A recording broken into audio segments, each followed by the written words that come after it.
بسم اللہ الرحمن الرحیم۔ شروع اللہ کا نام لے کر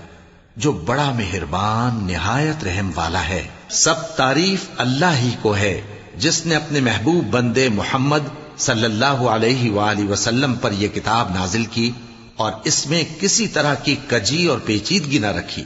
بلکہ سیدھی اور سلیس اتاری تاکہ لوگوں کو عذاب سخت سے جو اس کی طرف سے آنے والا ہے ڈرائے، اور مومنوں کو جو نیک عمل کرتے ہیں خوشخبری سنائے کہ ان کے لیے ان کے کاموں کا نیک بدلہ یعنی بہشت ہے جس میں وہ ہمیشہ رہیں گے، اور ان لوگوں کو بھی ڈرائے جو کہتے ہیں کہ اللہ نے کسی کو بیٹا بنا لیا ہے۔ ان کو اس بات کا کچھ بھی علم نہیں اور نہ ان کے باپ دادا ہی کو تھا۔ یہ بڑی سخت بات ہے جو ان کے منہ سے نکلتی ہے، اور کچھ شک نہیں کہ یہ جو کچھ کہتے ہیں محض جھوٹ ہے۔ اے پیغمبر، اگر یہ اس کلام پر ایمان نہ لائیں تو شاید تم ان کے پیچھے رنج کر کر کے اپنے تئیں ہلاک کر دو گے۔ جو چیز زمین پر ہے ہم نے اس کو زمین کے لیے زینت بنایا ہے تاکہ لوگوں کی آزمائش کریں کہ ان میں کون اچھے عمل کرنے والا ہے، اور جو چیز زمین پر ہے ہم اس کو نابود کر کے بنجر میدان کر دیں گے۔ کیا تم خیال کرتے ہو کہ غار اور لوح والے ہماری نشانیوں میں سے عجیب تھے؟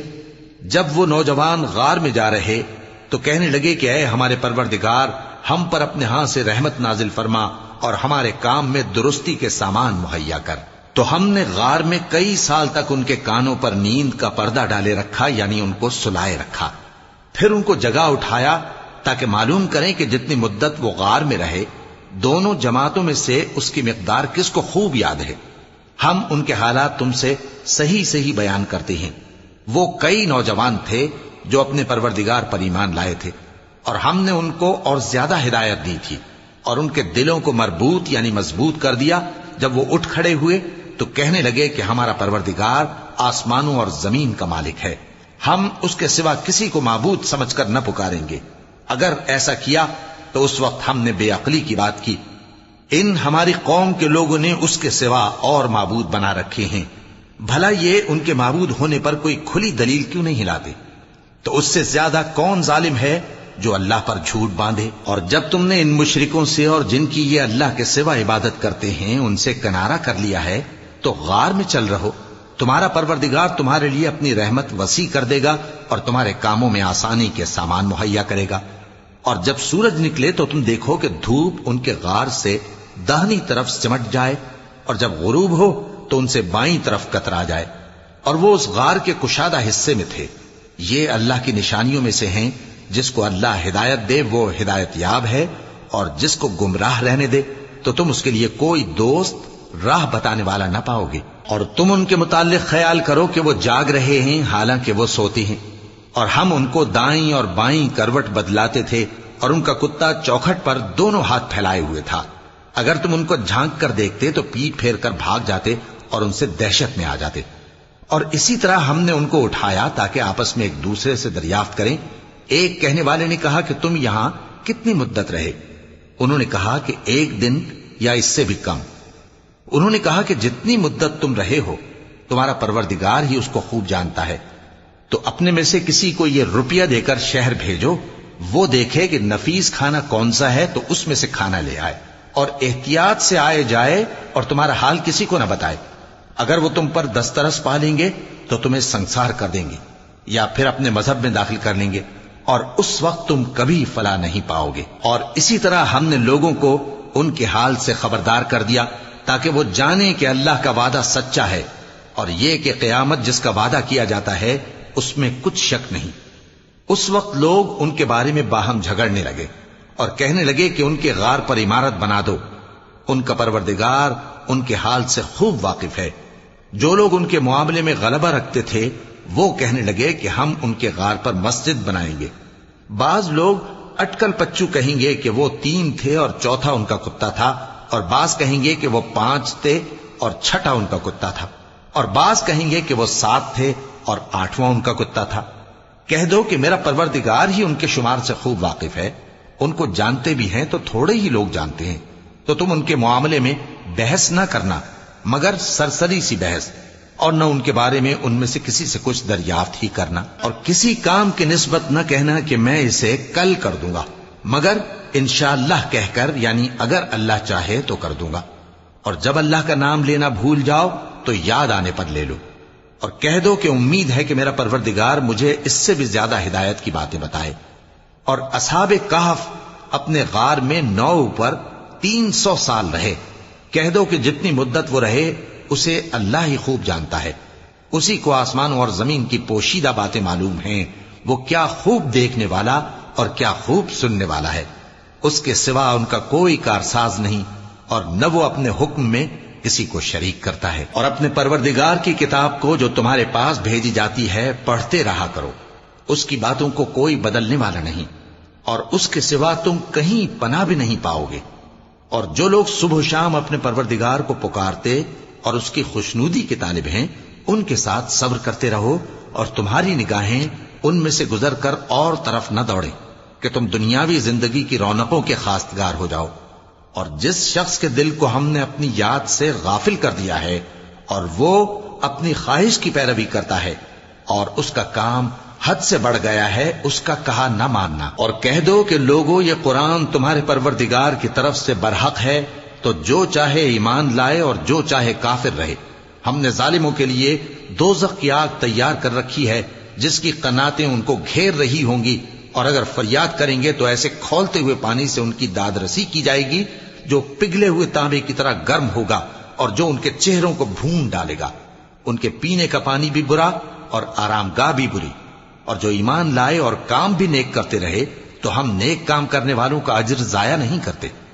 ایسے لوگوں کے لیے ہمیشہ رہنے کے باغ ہیں جن میں ان کے محلوں کے نیچے نہریں بہ رہی ہیں، ان کو وہاں سونے کے کنگن پہنائے جائیں گے، اور وہ باریک دیبا اور اطلس کے سبز کپڑے پہنا کریں گے، اور تختوں پر تکیے لگا کر بیٹھا کریں گے۔ کیا خوب بدلہ اور کیا خوب آرام گاہ ہے۔ اور ان سے 2 شخصوں کا حال بیان کرو جن میں سے ایک کو ہم نے انگور کے 2 باغ عنایت کیے تھے اور ان کے گردا گرد کھجوروں کے درخت لگا دیے تھے، اور ان کے درمیان کھیتی پیدا کر دی تھی۔ دونوں باغ کثرت سے پھل لاتے اور اس کی پیداوار میں کسی طرح کی کمی نہ ہوتی، اور دونوں میں ہم نے ایک نہر بھی جاری کر رکھی تھی، اور اس طرح اس شخص کو ان کی پیداوار ملتی رہتی تھی۔ تو ایک دن جبکہ وہ اپنے دوست سے باتیں کر رہا تھا، کہنے لگا کہ میں تم سے مال و دولت میں بھی زیادہ ہوں اور جتھے اور جماعت کے لحاظ سے بھی زیادہ عزت والا ہوں، اور ایسی شیخیوں سے اپنے حق میں ظلم کرتا ہوا اپنے باغ میں داخل ہوا۔ کہنے لگا کہ میں نہیں خیال کرتا کہ یہ باغ کبھی تباہ ہو، اور نہ خیال کرتا ہوں کہ قیامت برپا ہو، اور اگر میں اپنے پروردگار کی طرف لوٹایا بھی جاؤں تو وہاں ضرور اس سے اچھی جگہ پاؤں گا۔ تو اس کا دوست جو اس سے گفتگو کر رہا تھا کہنے لگا کہ کیا تم اس ذات سے کفر کرتے ہو جس نے تم کو مٹی سے پیدا کیا، پھر نطفے سے، پھر تمہیں پورا آدمی بنایا؟ مگر میں تو یہ کہتا ہوں کہ اللہ ہی میرا پروردگار ہے، اور میں اپنے پروردگار کے ساتھ کسی کو شریک نہیں کرتا۔ اور جب تم اپنے باغ میں داخل ہوئے تو تم نے ما شاء اللہ لا قوت الا باللہ کیوں نہ کہا؟ اگر تم مجھے مال و اولاد میں اپنے سے کمتر دیکھتے ہو تو عجب نہیں کہ میرا پروردگار مجھے تمہارے باغ سے بہتر عطا فرمائے، اور تمہارے اس باغ پر آسمان سے آفت بھیج دے تو وہ صاف میدان ہو جائے، یا اس باغ کی نہر کا پانی گہرائی میں اتر جائے تو پھر تم اسے تلاش نہ کر سکو، اور اس کے میووں کو عذاب نے آ گھیرا اور وہ اپنی چھتریوں پر گر کر رہ گیا، تو جو مال اس نے اس پر خرچ کیا تھا اس پر حسرت سے ہاتھ ملنے لگا اور کہنے لگا کہ کاش میں اپنے پروردگار کے ساتھ کسی کو شریک نہ بناتا۔ اس وقت اللہ کے سوا کوئی جماعت اس کی مددگار نہ ہوئی اور نہ وہ بدلہ لے سکا۔ یہاں سے ثابت ہوا کہ حکومت سب اللہ کی ہے، جو معبود برحق ہے وہی بہترین ثواب عطا کرنے والا اور بہترین انجام لانے والا ہے۔ اور ان سے دنیا کی زندگی کی مثال بھی بیان کر دو کہ وہ ایسی ہے جیسے پانی جسے ہم نے آسمان سے برسایا تو اس کے ساتھ زمین کی پیداوار مل کر نکلی، پھر وہ چورا چورا ہو گئی کہ ہوائیں اسے اڑاتی پھرتی ہیں، اور اللہ تو ہر چیز پر قدرت رکھتا ہے۔ مال اور بیٹے تو دنیا کی زندگی کی رونق و زینت ہیں، اور نیکیاں جو باقی رہنے والی ہیں وہ ثواب کے لحاظ سے تمہارے پروردگار کے ہاں بہت اچھی اور امید کے لحاظ سے بہت بہتر ہیں۔ اور جس دن ہم پہاڑوں کو چلائیں گے اور تم زمین کو صاف میدان دیکھو گے، اور ان لوگوں کو ہم جمع کر لیں گے تو ان میں سے کسی کو بھی نہیں چھوڑیں گے، اور سب تمہارے پروردگار کے سامنے صف باندھ کر لائے جائیں گے، تو ہم ان سے کہیں گے کہ جس طرح ہم نے تم کو پہلی بار پیدا کیا تھا اسی طرح آج تم ہمارے سامنے آئے، لیکن تم نے تو یہ خیال کر رکھا تھا کہ ہم نے تمہارے لیے قیامت کا کوئی وقت مقرر ہی نہیں کیا، اور اعمال کی کتاب کھول کر رکھی جائے گی تو تم گناہگاروں کو دیکھو گے کہ جو کچھ اس میں لکھا ہوگا اس سے ڈر رہے ہوں گے، اور کہیں گے ہائے شامت، یہ کیسی کتاب ہے کہ نہ چھوٹی بات کو چھوڑتی ہے نہ بڑی کو، کوئی بات بھی نہیں مگر اسے لکھ رکھا ہے، اور جو جو عمل کیے ہوں گے سب کو حاضر پائیں گے، اور تمہارا پروردگار کسی پر ظلم نہیں کرے گا۔ اور جب ہم نے فرشتوں کو حکم دیا کہ آدم کو سجدہ کرو تو سب نے سجدہ کیا مگر ابلیس نے نہ کیا، وہ جنات میں سے تھا تو اپنے پروردگار کے حکم سے باہر ہو گیا۔ کیا تم اس کو اور اس کی اولاد کو میرے سوا دوست بناتے ہو، حالانکہ وہ تمہارے دشمن ہیں، اور شیطان کی دوستی ظالموں کے لیے اللہ کی دوستی کا برا بدل ہے۔ میں نے ان کو نہ تو آسمانوں اور زمین کے پیدا کرنے کے وقت بلایا تھا اور نہ خود ان کے پیدا کرنے کے وقت، اور میں ایسا نہ تھا کہ گمراہ کرنے والوں کو مددگار بناتا۔ اور جس دن اللہ فرمائے گا کہ اب میرے شریکوں کو جن کی نسبت تم معبود ہونے کا گمان رکھتے تھے بلاؤ، تو وہ ان کو بلائیں گے مگر وہ ان کو کچھ جواب نہ دیں گے،